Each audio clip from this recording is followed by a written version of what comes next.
काहे छोरे कहिलू कहिलू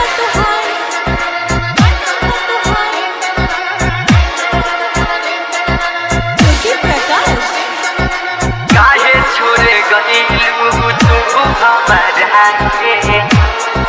काहे छोरे गहिलू तू हमारा के ना जियल जरला काहे छोरे गहिलू तू हमारा के ना जियल जाला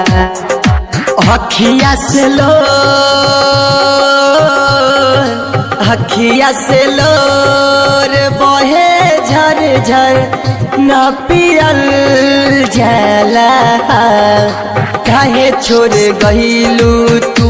हमारा के ना जियल जाला काहे छोरे गहिलू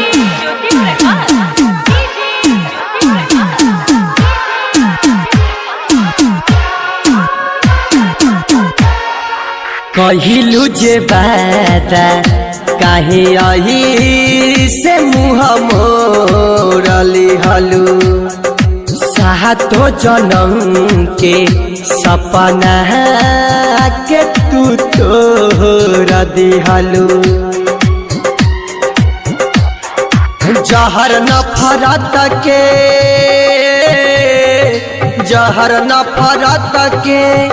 पियला से न पियल जाला काहे छोरे गहिलू तू हमारा के न जियल जाला काहे छोरे गहिलू तू हमारा के न जियल जाला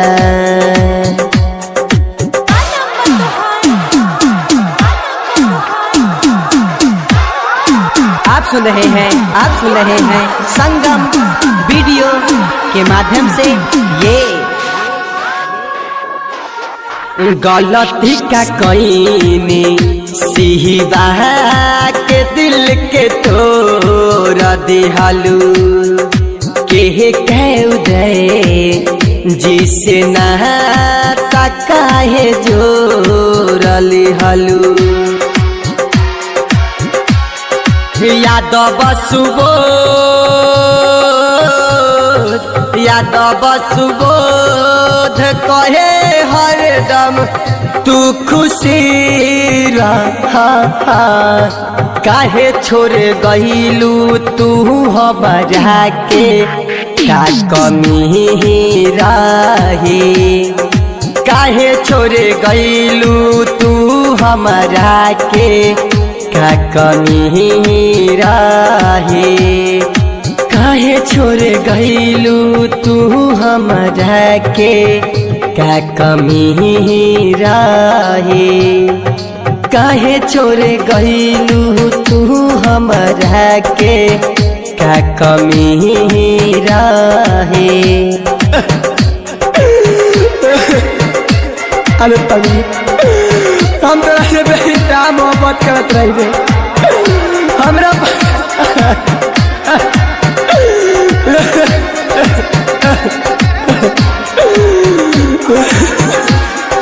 हम तोरा के कबो माफ न करम रे पल्लू कबो माफ न करम जा हमरा से बड़ी दूर चल जा आई हेट यू का कमी रही